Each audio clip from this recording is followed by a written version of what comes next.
Welcome to our first lesson in Basics in Directorial Practices. My name is Yao from Pombwachi, and the code for this course, as you can see, is NAFC 203, Basics in Directorial Practice.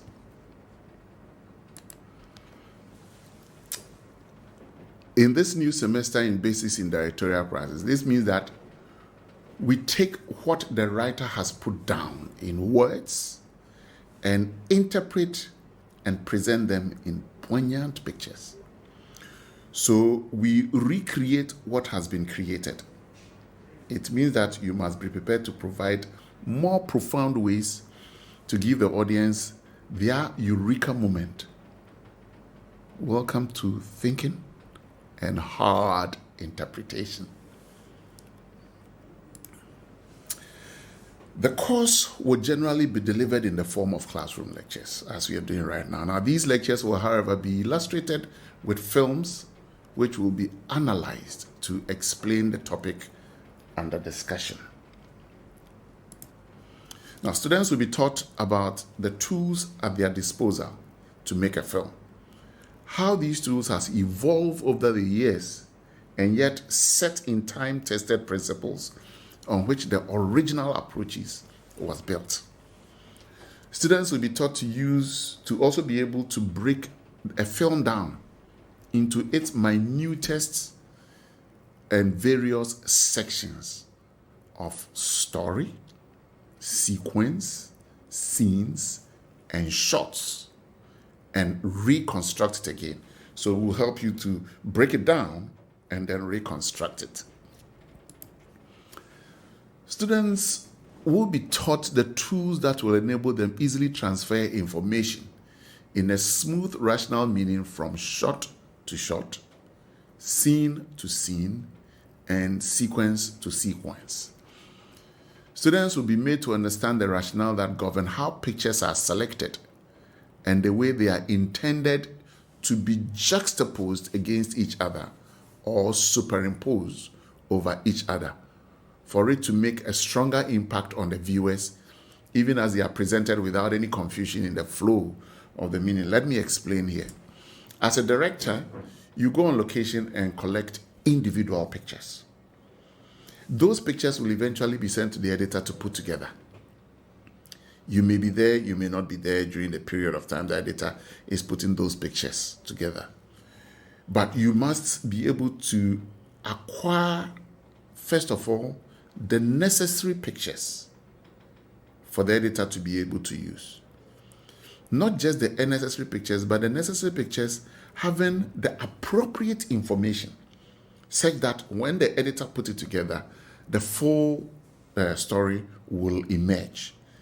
And also to gather that picture in a manner such that the editor can use film principles and film rules to put it together. If you don't do it right on location or on the field where the material is collected, you are hampering the effort of the editor to also get it right. And that's why, as a film director, you need to understand the work of all the people that you work with so that you can interface with them appropriately and properly. Students will be taught about how to organize themselves and perform before and during the period of preparation to film at the offices and on location. Finally, students will be taught how to write a shooting script with or without sound, and also be able to defend their work in front of a potential producer. There will be periodic class tests, and to ensure full participation in the practical exercises. These tests will be done very early in the class, so if you miss my class, you will miss my assignments. Well, the situation has changed a little bit because this is all going to be online, so your test will appear online for you to submit online. And in this particular situation, when you are late, the system itself will cut you off, not me. I will not be the bad person now. There will also be peer assessment where students assess and grade the level of participation in the various group activities to be done. We've talked about this in other courses that we are working together, but what it means is that there's going to be group work.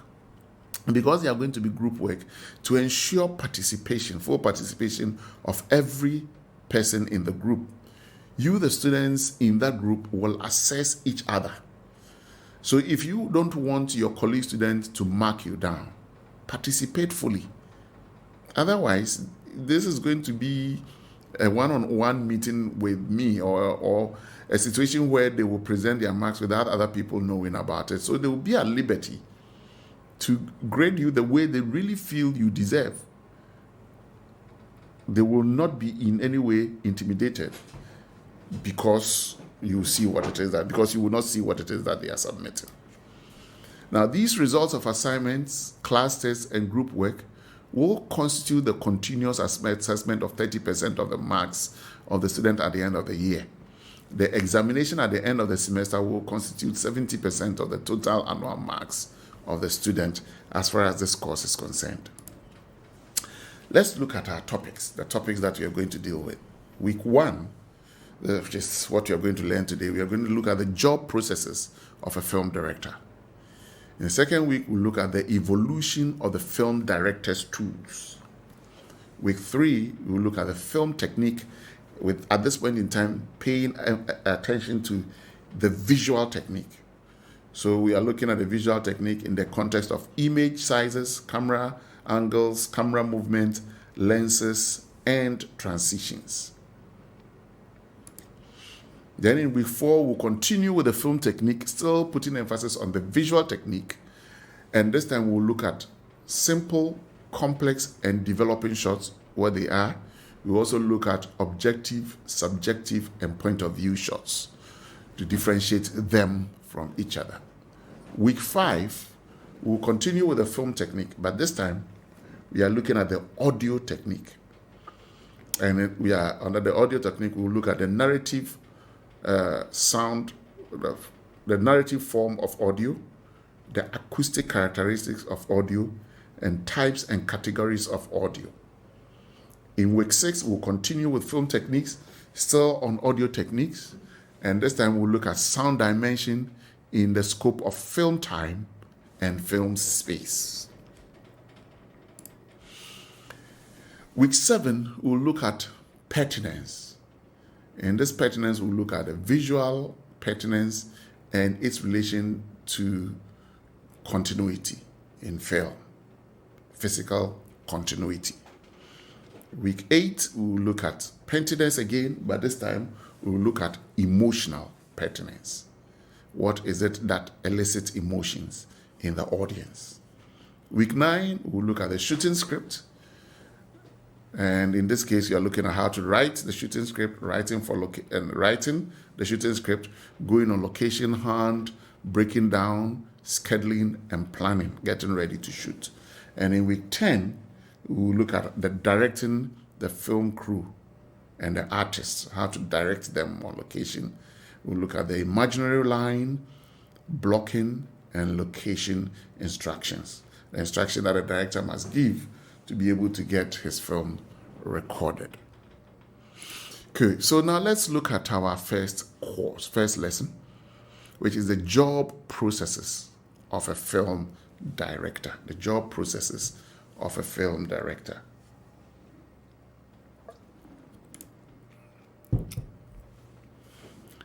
The job of the director is to see the yet to be shot film in his head and work to bring it into reality. His work begins where and when the scriptwriter's work ends by first breaking down the screenplay into a shooting script. Let me explain. When you're a film director, what it means is that even before the film is made, you would have seen how the film will eventually look like in your mind's eye. You can vividly visualize it and see every single step, every single picture, and its accompanying sound, and the action that exists within those pictures in your mind's eye. So your job as a director is to pick the script that you have so visualized and bring it step by step by step, linking up with other professionals to bring that into reality. That's the job of the director. Now, for the purposes of training here in Naft, the director develops the screenplay into a shooting script so that the specific shots needed to tell the story can be visualized before proceeding to location where it is shot. He then breaks down the shooting script so that it can be planned for shooting. He auditions the actors that will be used in the shooting of the film in order to select appropriate performers for the filming. He rehearses the actors before their performance. He liaises with other crew members to select equipment and media for the recording of the scenes of the film. He discusses with the art director to determine how the look of the setting and the scenery of the film should be. He discusses with the photographer to establish the style of illumination of the film. He sits with the editor to sharpen the story on the editing bench and possibly modify the story. He liaises with the sound man to determine what kind of sound engineering and mood music will be appropriate to create the required feeling in the story. So now we come to the very beginning, the shooting script stage. Now, the shooting script stage is a point where the director breaks down into the individual shots which he or she intends to put together in its order of appearance on the screen in the telling of the story. It is designed to show the logical flow of the story as well as elicit various mood and emotions from the viewer of the story. I'm not going to teach you how to write shooting script at this point in time. I'm just trying to get you to understand the job that you'll be doing under these circumstances. So under the shooting script, you are breaking down the story that the writer has presented as a screenplay into individual shots, arranging it in chronological order with the intention of making sure that in that arrangement, people will first of all understand the logical flow of your story and also will be driven to experience a certain emotion as they watch the film. Then you go to the script breakdown. After you've written your shooting script, you then need to break down the story. So having written the shooting script, the director breaks down the shooting script into the various separate scenes and shots in order to help decide where to go and which to shoot in what order. This is often done with after the first production meetings, when various departments would have identified their various challenges in the production and had then corrected and amended whatever it is that needs to be corrected and amended. So the point here is that once you write a shooting script, you would have distributed the shooting script to other crew members. Those crew members would come in to let you know what is possible and what is not possible, where they face challenges and where things must be modified. So when that is done, then you will hold a production meeting. The production meeting will then address all these issues. And then after that, you, the director, having then gotten a shape of what the script should eventually look like, will begin to break it down to the various scenes. Because in breaking it down to the various scenes, you get to know the places you should go and seek permission for to shoot. You get to know the kind of things that you will need, the kind of people that you will need, and so forth and so on. This is the point. So once you've done the breakdown, you can now then begin to block the script. And in blocking the script, it is a point where the director plans the order of taking his shot. This is to ensure that the efficient use of time and energy and resources during the shooting stage of the film. Remember that even though you would have written your shooting script in a chronological order as to how shots will appear on the screen, in filmmaking, we do not shoot in chronological order. We shoot because we know that we can edit. We know that we can rearrange stuff in the editing room. So we should to ensure that we use time efficiently, we use energy efficiently, and we use money efficiently. And we want to be able to ensure that we do not spend too much than we really require to do the filming. And for you to be able to do that, you need to block your script. You block it to help you do this planning. And it is one of the things that we'll learn how to do during the process of learning the basics of directing. During this time, now after the blocking, then you go on to the shooting stage. You actually go to collect your pictures. Now during this time, the director will then coordinate all the activities on the set such that other crew members and artists work together to achieve what will eventually appear on the screen. So you will coordinate with other professionals so that the professionals can bring to bear what it is that you have in your mind and help you achieve it, bringing in their own creativity and adding it to yours so that you can get something interesting on the screen. At this point, the planning of the shots is done in a manner that during the editing stage, there will be enough material to put together your story on the editing bench. And then after that, you go to the editing stage. At this stage, the director has a shooting script to guide the editor as to how to put the pictures together. Directors at this point will then only add up any modifications that would have come up between the period of writing and the shooting script and the period of shooting, such that whatever changes that has occurred does not appear on the shooting script. Let me explain. You will hardly ever go on location and find situation the way it was planned. You would have gotten the screenplay, you would have written your shooting script with certain ideal situations in mind, and you go on location and realize that those ideal situations cannot be achieved. So you will have to modify those things. Now, those modifications are not necessarily in your original shooting script that you wrote, but you would have made notes on the shooting script that you took on location. So when you go to the editing room, you take all that additional notes plus the original shooting script that you wrote to the editor. And the editor will look at all those additional notes and the modifications that has happened and try to get the best out of what you have done on the set. During editing, additional post-production work goes on where music and other side effects has to be put together to establish mood. The director will have to choose this music because it is part of the storytelling of the story. I keep saying this to students. Every time that I see students making film, have you finished your film? They come and say that, oh, it's led with music and the sound man is looking for the music. The sound man doesn't look for music. You are the one telling the story.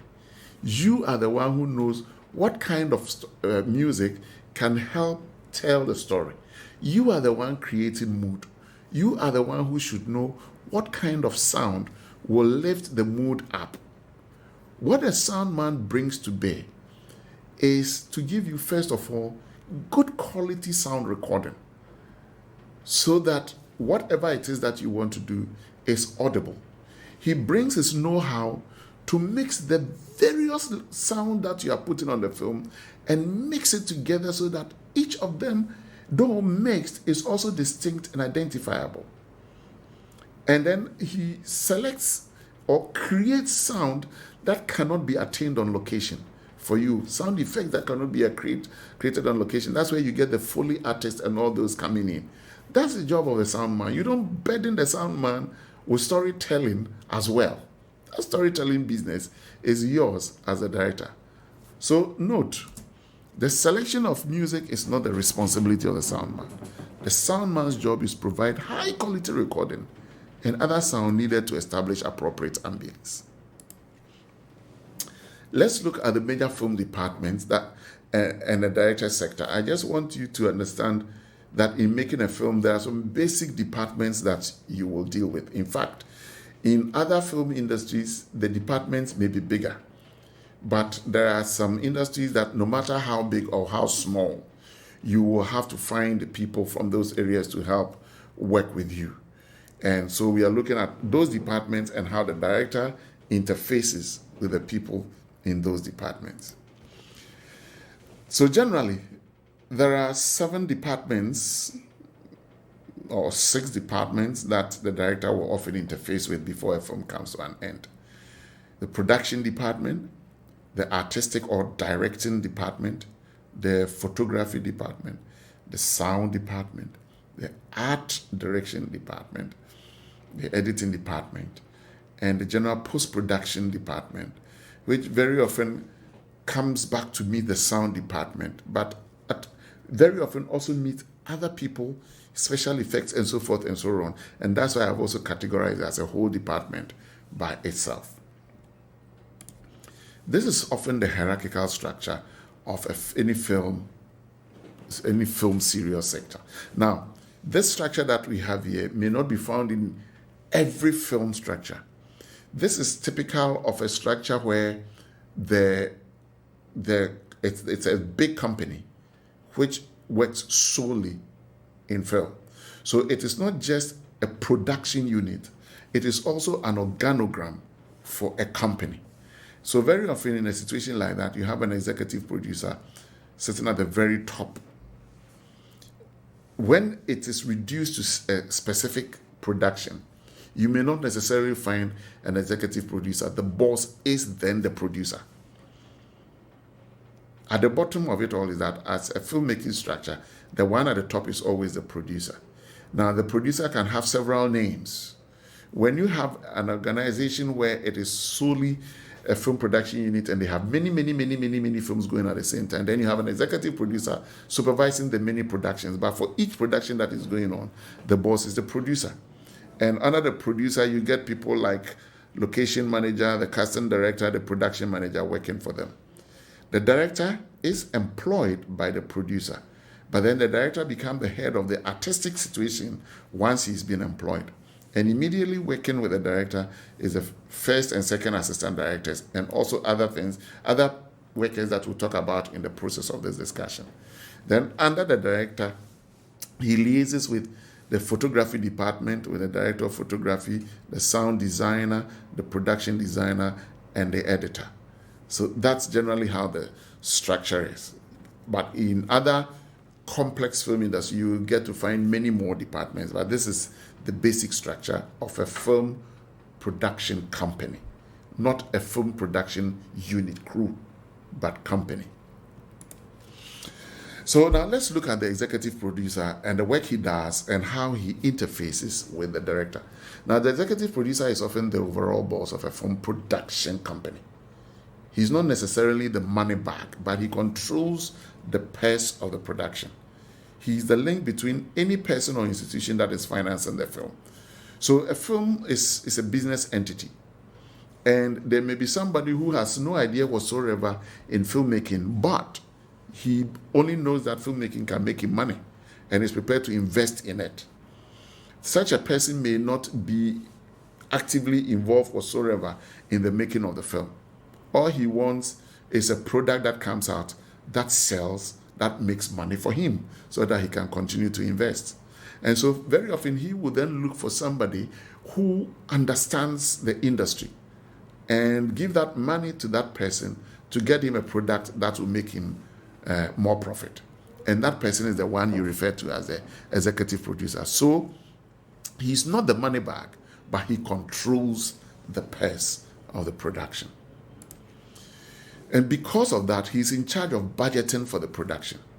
He's in charge of acquiring all talents for the film production and getting them to sign various agreements and contracts. Because he's negotiating with them to make sure that whatever money that he has been able to put together will be able to create that film product. He's often controlling several productions at the same time, including film and television series. So that's why I said that the executive producer often comes in when it is a company who is doing several productions and therefore he cannot be present on every production. So he's producing all those films at the same time. getting people, budgeting for all of them, acquiring their contracts and so forth and so on, all those people. And therefore, he may not have the time to be on location all the time. Therein lies the position of the executive producer. If that situation is not there and it's just a one-time film production, you don't need an executive producer. What you need is a producer, pure and simple. Now, the executive producer is supposed to have a workable understanding and experience in almost every aspect of filmmaking. He may not be able to hold equipment. He may not be able to understand the tools to direct, but he has a workable understanding of how the film industry works. So if something is not going right, he can see.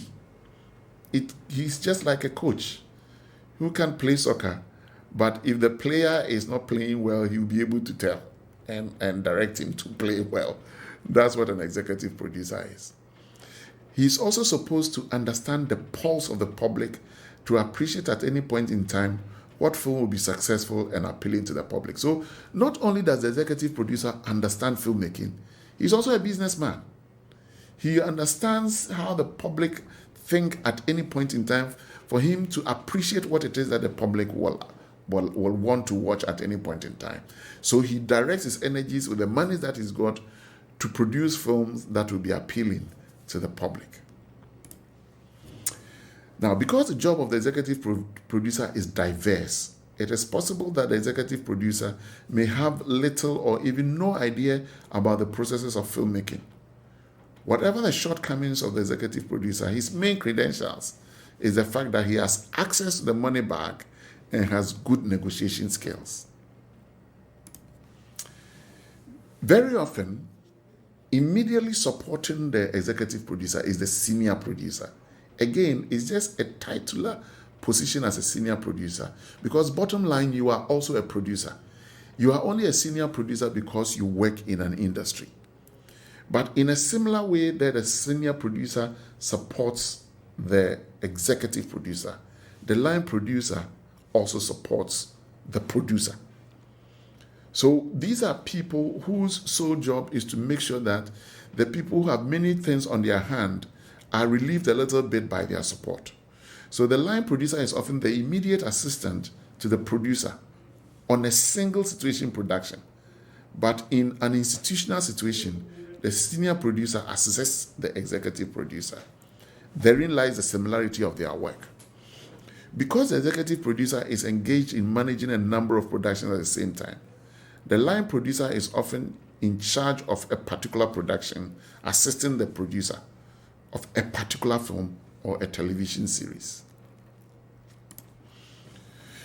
So the senior producer is actually the one who does the real hands-on work for the executive producer as far as producing the films is concerned.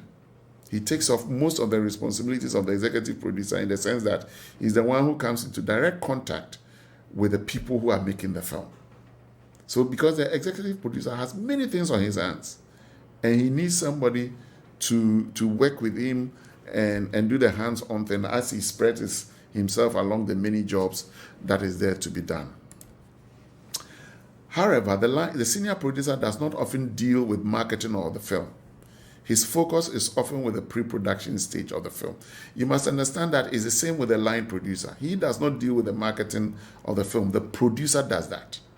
He's just helping the producer get work done on the ground.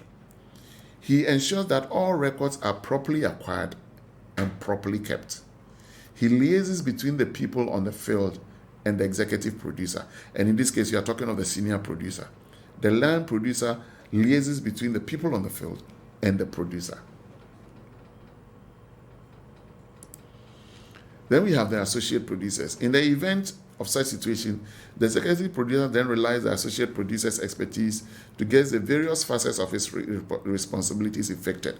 The bottom line is that when we are talking about a filmmaking institution, the executive producer's job is vast, and it's humanly impossible for him to be able to be present on all production. So he employs different level of producers to help him do his work. So under the executive producer's work, you find the senior producer, the associate producer, all working to support what must be done in the office. The producer, on the other hand, is the one who is looking at the working of the film itself. So when the crew steps out, when the filming steps out, the producer is king. So the associate producer's work is often parallel to that of the line producers level, with the associates working in the offices and the line producers on the field. Once again, remember, the line producer is working to the producer. The associates and the senior producers are working to the executive producers because of the scale of the work that people must do. So let's look at the producer. The producer is in charge of the specific production. He's a boss of that production. He follows the nitty-gritty activities on the job. If it's a series of any kind, he's often in charge of a specific episode. So you have, every episode will have its producer. He reports to the senior producer because the senior producer is assisting the executive producer. Because other than that, he would have reported straight to the executive producer. But because the senior producer assists the executive producer, the producer of a specific episode will then report to the senior producer. On very big productions, he gets assistance. So under the producer, who is getting assistance from the line producer, he also gets assistance from the assistant producer. The same way the executive producer gets assistance from the senior producer and the associates, the producer gets assistance from the line producers and the assistant producers. And then there's the production manager. The production manager is the one who actualizes all the planning of the various producers during the production.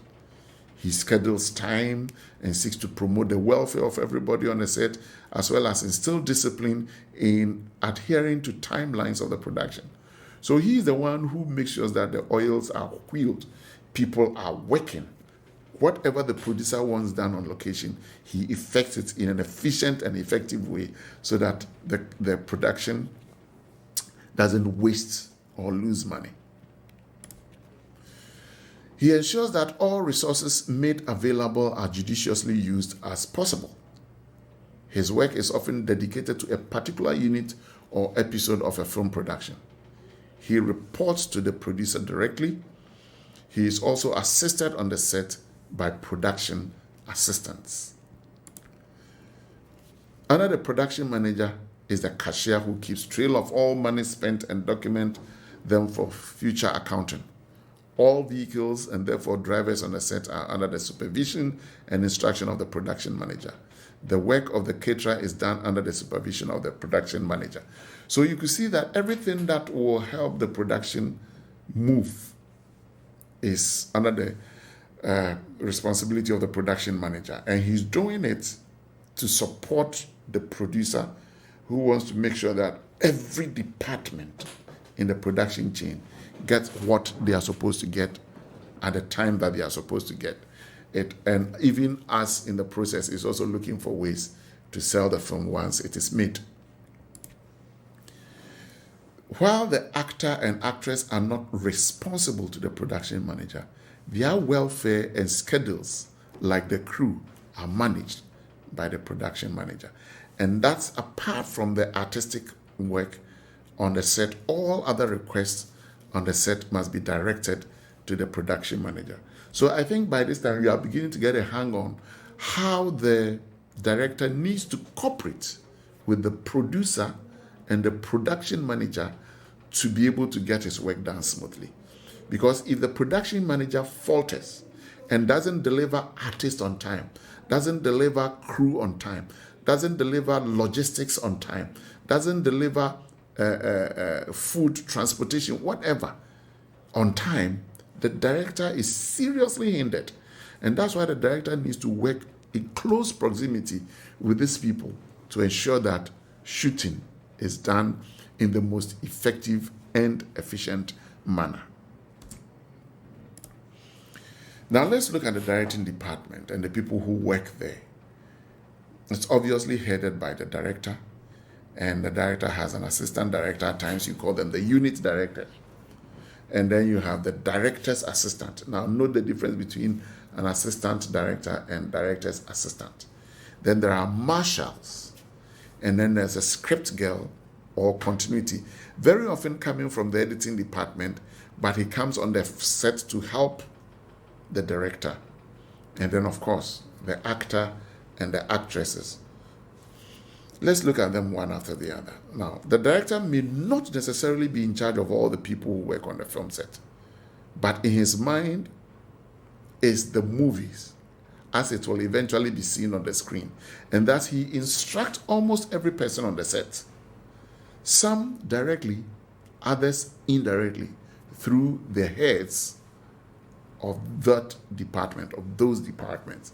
The director would talk to people indirectly because he would have talked to the head of those departments, and those departments would have passed on whatever instructions to the various people who work under those heads of departments.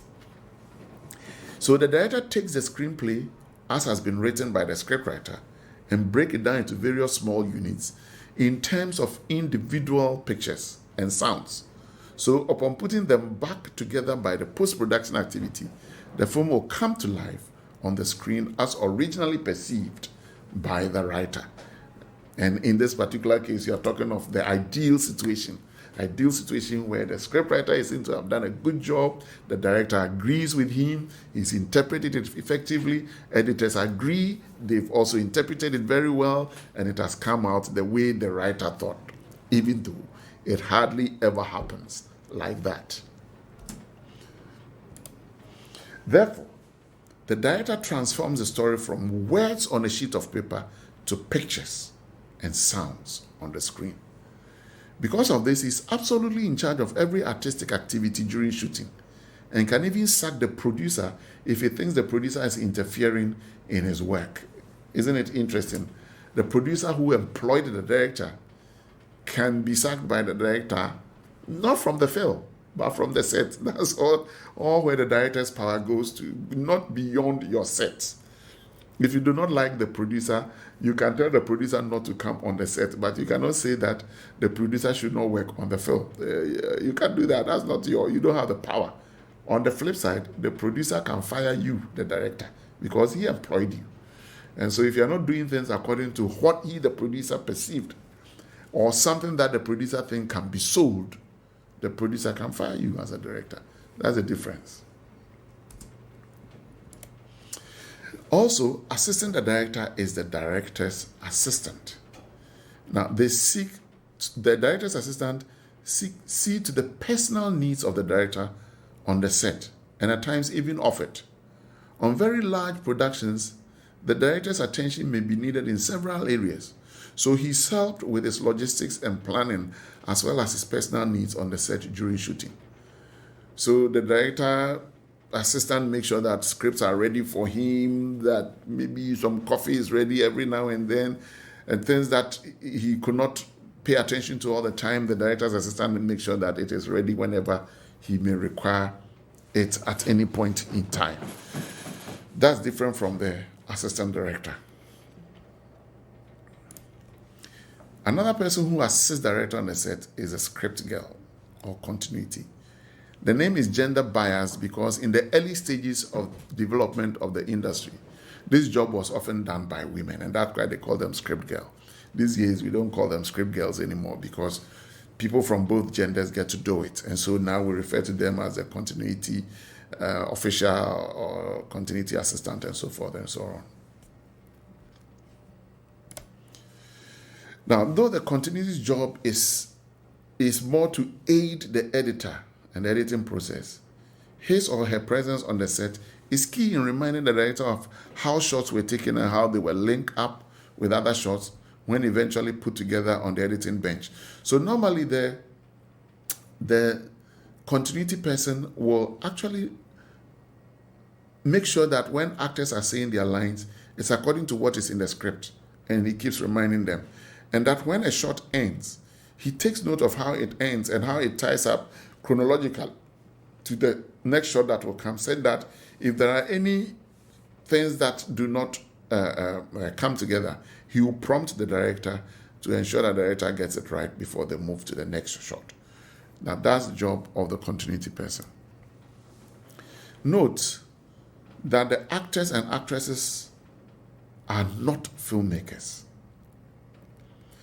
The actor's position on a set is just like the caterer or the driver.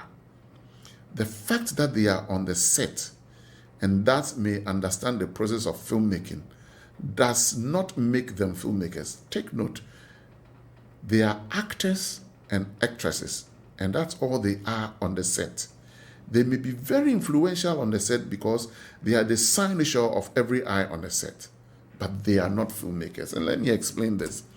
In this country, we've made a mistake of very often asking actors to come and explain the technicality of filmmaking.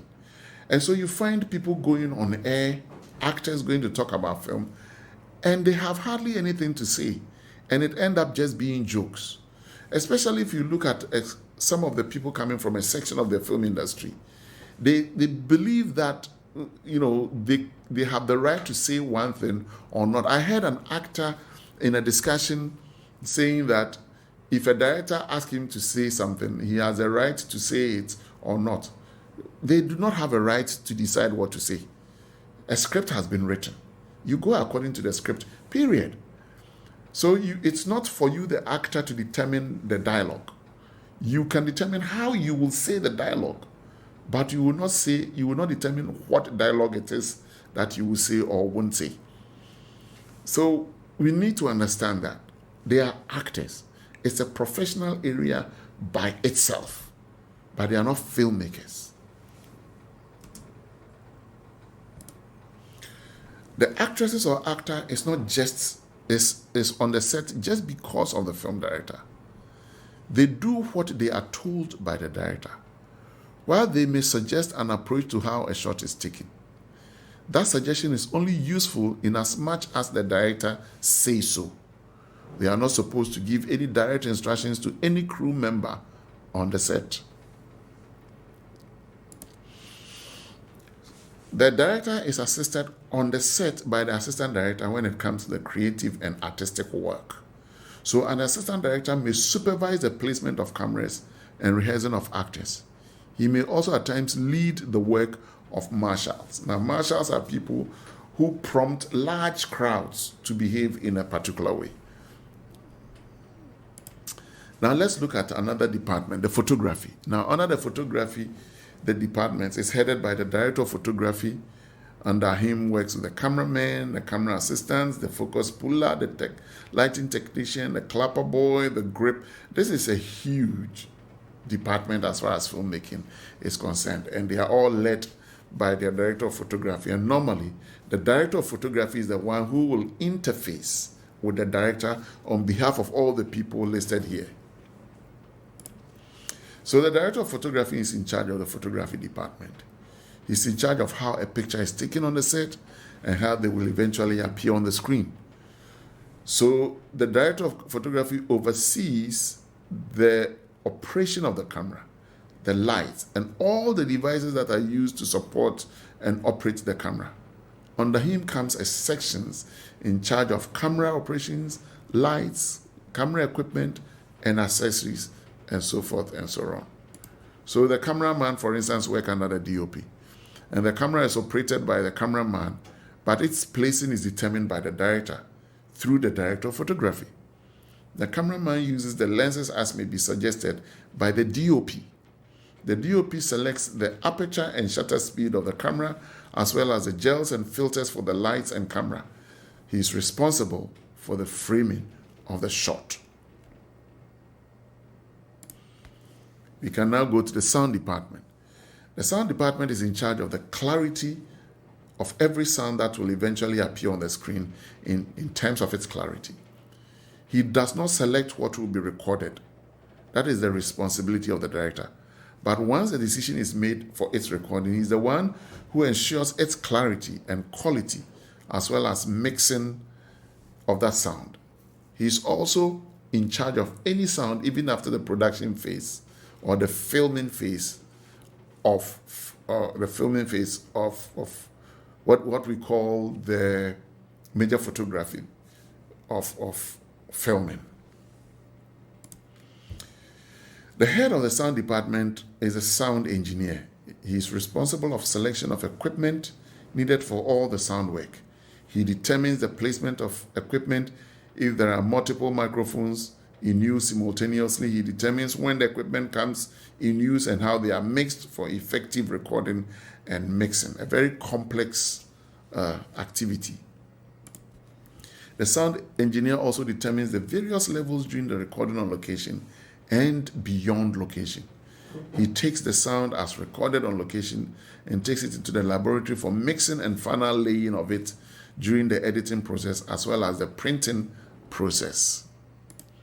He is assisted on the set by assistant soundmen who help on the set by placement at times in the boom operation. Beyond the production stage, he supervises the Foley in creating artificial sound for images that have already been shot with either bad sound or those that need creative sound. So that's the sound department. And now we go to the art directing department. The art department. The art department is headed by the art director. Therefore, the props and set, the costume, the makeup, the graphics, every physical thing that you are likely to use and see in a film is produced by the art department. Note that all the choices of the department is done on the advisement of the director. This department is headed by the art director. The art director discusses with the director the period within which the film is set and also the style the director intends to use, and of course, the place where the film is set in the story. From this point, the art director designs the items needed and now procures the expertise of others to get them done, after which he coordinates their use on the set. So one of the biggest departments, if not the biggest, in filmmaking. Then there is the editing department.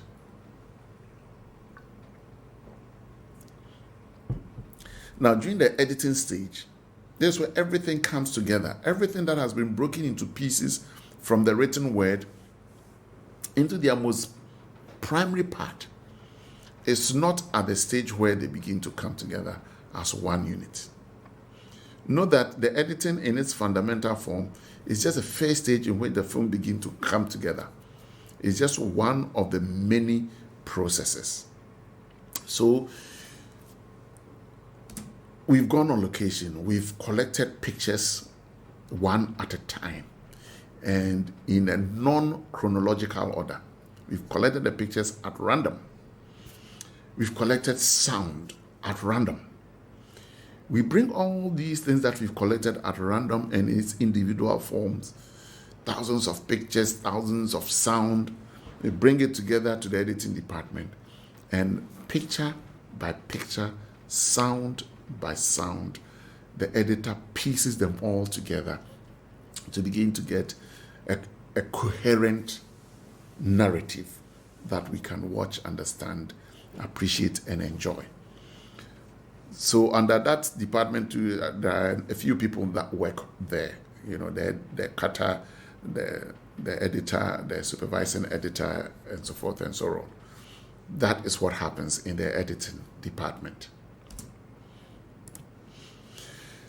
Then there's the general post-production work. I mean, these days, there are many things that we are not doing anymore, but the laboratory or printing was not done in the past. When we were shooting celluloid, we would do it. There's color correction and dubbing. It's done a lot these days. After you finish editing in video, color correction people come in and put it all together. Graphics and visual effects may be added. And then the scoring, making music and dubbing it, putting it on the film. At times, if you want to do lip synchronization, it's all done. At times, if you want to write subtitles, all that falls under the general post-production activity. And then, of course, we market the film and we exhibit it. All that falls under the general post-production department. However, before and after the editing of the film, as shot, would go to the laboratory for processing, as the sound also prepare the quarter-inch tapes for editing on the gauge of the film as was shot. Now, this is all when the celluloid was the basis of shoot. These days we use digital material. So once you shoot and you record it on an SD card or something, it goes straight into a digital editing situation. But the processes are no different from when we used to shoot celluloid. It's just that the places where they will go may be different, whilst today they will all be at one place on the same machine. So now instead of going to different places and it coming together, it is rather going to one place and different people coming to that same place to work and get it done. The process and the first print is then sent to the editor for editing, after which the film is graded and color corrected, then scored, and finally mixed and married for copies of various cinema houses to be made for exhibition. So after I've just explained before, in the past, you shoot the film and it will go through various geographical positions. It will move from the editing room to the laboratory, to the sound department, to some post-production entity for them to do their jobs at different stages, doing negative cutting and creating first copies to be worked with and so forth and so on. These days, it's digital. You get the material, you load it onto a computer to digitally work. So instead of it going to different geographical positions, this time it's not Muhammad that goes to the mountain, but different mountains come to Muhammad. A number of technical people come to the same editing machine, do their job that they are supposed to do on that machine, and leave, and then another person will come. So the processes have been changed. It is the means by which the production is made that has changed. The principle is still the same. So here is the end of our first lecture in Basics in Directing. I think by now you've understood the processes of filmmaking and how you as a director interfaces with all these people and all this equipment that goes to put a film together. If you want to find more about this, I refer you to Jim Straczynski again, The Complete Book of Script Writing, and it will give you these processes. You can read more about it. And if you have any more questions, you know where to go on the platform to get in touch so we could have a discussion and give you more information. Thank you.